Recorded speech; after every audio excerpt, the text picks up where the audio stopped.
Hello my dear students, once again I welcome you all to your history online class. So I'd like to wish you a very happy new year 2021.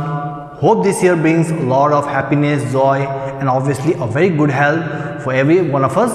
So let's start the class. So in today's online class we'll focus from your medieval history with chapter 9, that is Akbar and his 9 gems. So we are very much familiar with Akbar, because from the very lower classes we have been studying about the Mughal Empire, Babur, Humayun, Akbar, Jahangir, Shah Jahan, very famous for the monument known as Taj Mahal and lots other monuments like Red Fort and so on. So we'll focus on today's topic, that is Akbar, whose real name stands as Jalaluddin Muhammad Babur, who actually ascended the throne after the death of his father Humayun from the year of 1556 till 1605 CE. So within his spanning years, almost for 5 decades, within 50 years, what kind of policies, why he is regarded as one of the greatest ruler or king of Mughal Empire. Because till now whenever we talk about a great king, so the great is been put aside, like Ashoka the Great, Alexander the Great, Akbar the Great. So similar, because if we see from the starting period of Mughal Empire from 1556 till 1857, we see the most great leader, innovative in nature, making lots of foundation or establishment in such kind of policies, with religious policies, conquest over northern, southern, in all the parts of the zones of the world. So on that basis we see that Akbar is regarded as one of the greatest ruler of the Mughal dynasty. So we see that how Jalaluddin Muhammad Akbar was being assisted by his brother known as Askari and a tutor known as Behram Khan. Because if you have seen the previous chapter, that is chapter 8, talking about advent of Mughals, where we mainly focus on 3 rulers. First, Babur, whose real name stands as Jahiruddin Babur, autobiography like Babarnama or Tuzuki Baburi. And then with his 4-5 conquest, later on we talk about his son known as Humayun, who had to face a challenging war or battle like Battle of Kannauj, Battle of Chausa. He got defeated and he had to go for exile for nearly 1.5 decades, that is 15 years, against Sheshasuri.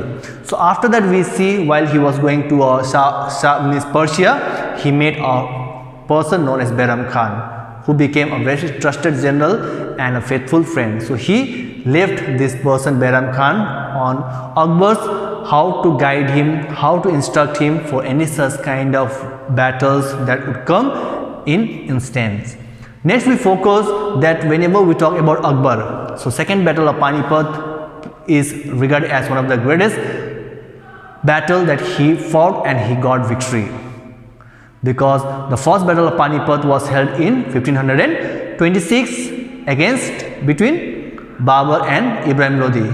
Babur was able to get victory. So second battle of Panipat in Haryana we talk on 5th November 1556 between Akbar and his opponent or his rival known as Hemu, who was actually a commander in chief or from the Afghan ruler of Sher Shah. They had to have a battles known as second battle of Panipat, and where all of a sudden an arrow struck in the eyes of Hemu, and that became a very weak point for Hemu and his whole unit, and they had to face defeat in the second battle of Panipat in 1556. So we focus that after that battle, how Delhi and Agra was been captured by Akbar and his unit or his whole team, and therefore we talk that it is been regarded as one of the greatest battle in Akbar's career. And then talking about the battle of Haldighati against Maharana Pratap, even that we will discuss in our next topic. And next topic we will see over Akbar's conquest or expedition. So after Akbar was able to get victory over the second battle of Panipat, which was been guided, which was been instructed by Behram Khan, we see that later on lots of areas, lots of states was been annexed or it was been captured by Akbar, because he had got a huge backbone known as Behram Khan, who had got all the ideas, techniques, strategy to fight against your enemies or rivals with taking certain kinds of mode of war formation like infantry, cavalry, elephant, chariot. In that way, how it would be a very great success in any such kind of battle that it was supposed to take later on. And we talk about here about the expedition or about the conquest, that how Bairam Khan stood as the prime minister, and like Punjab, Jaunpur, as Ajmer as well as Gwalior. So all these kinds of states or cities were being captured by Akbar and his tutor known as Bairam Khan, who was later on given as the post of prime minister. And the next we see that two methods was adopted by Akbar the Great, that was matrimonial alliance, that is having to very good relation in terms of marriages, and second, direct conquest. So this was the two method used by Akbar, because when he went and approached all the Rajput states or kingdom, even he first gave the option known as matrimonial alliance, how to have a marriage ceremony between Mughal Empire, between the Islam religion and Rajputs, means obviously the Hinduism. So like Jodhabai, we all know. So she was being given to Akbar as a marriage by his father, one of the great king of Rajput kingdom. So in that manner also we see that what kind of method was used by Akbar the Great. And second point, we see that what kind of campaign was used against all the Rajput states. So I told you that how this matrimonial alliance and this direct conquest was an option for all the Rajput states, kingdom, or for any such kind of kings to accept. If they would not accept this, so definitely there was other method used by Akbar, that was direct conquest. So in the direct conquest we see lots of states from the Rajput kingdom, they fall into the category of Akbar's victory and they had to face defeat, like Ranthambore followed by Gujarat, Kalinjar, Bengal, Kashmir, Kabul, in all those respective years in like 1587, 1586, 1585. So in that year, one by one all the states was being annexed, it was being captured by Akbar and his Bairam Khan, the huge, with the help of huge army and proper weapons that was being provided to all the Mughal soldiers. And one of the most important battle in the Akbar's career after second battle of Panipat was the battle of Haldighati. So Maharana Pratap, we all know, he is regarded as one of the greatest ruler or king of the Sisodia clan. He was from Mewar, he was one of the great Rajput king, and he did not accepted the matrimonial alliance that was being offered by Akbar. So the other option was direct conquest. So in that manner, so how in the year of 1570 Maharana Pratap Singh had to face a battle against Mughal Empire under the commander-in-chief or general known as Man Singh.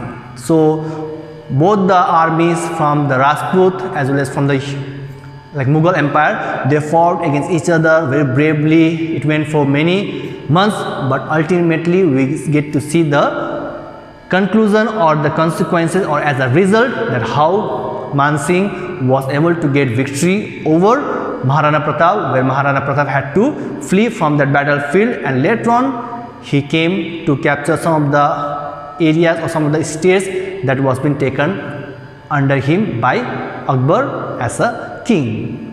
So in that manner also we see that how Battle of Haldighati of 1576 also talks about the great battle between Akbar's troop under Man Singh and one of the great king of the Rajput from the Sisodia clan from Mewar state known as Maharana Pratap Singh. And the last point for today's class, that is talking about the Deccan Campaign. Deccan, talking about the southern states. We have been talking about the northern states, where lots of states, lots of cities were being captured by Akbar with the help of Bairam Khan. But later on we see that Akbar was very much agile. He was one of the great king, having a good concept. As he got support from Bairam Khan, he was able to take all the decision by himself. At the age of 18, he started taking his own decision, and he got all the victory over any kind of state that was being a battle war been taken place. Like even we talk about the states of the southern or towards the Deccan areas like Bijapur, Golconda, Ahmednagar, Khandesh, all these 4 to 5 states were also captured by Akbar after going for battle against any of the king that was taking in charge of these states from the Deccan or from the southern states, and Akbar was able to get victory over those southern states. So in that way we talk that Akbar, he was a great leader, a great king, he was a great administrator. He followed the path of his grandfather Zahiruddin Babur, the policies he also adopted, and in overall he became one of the great ruler, and he was being assisted by Bairam Khan, tutor later on as the Prime Minister of Mughal Empire. So this was overall the summary wise the topic that we need to know about this 9th chapter from a medieval history, that is Akbar and his 9 gems. So in our second class of video we will discuss about the 9 gems and what kind of administration was followed by Akbar. Till then, stay safe. Thank you.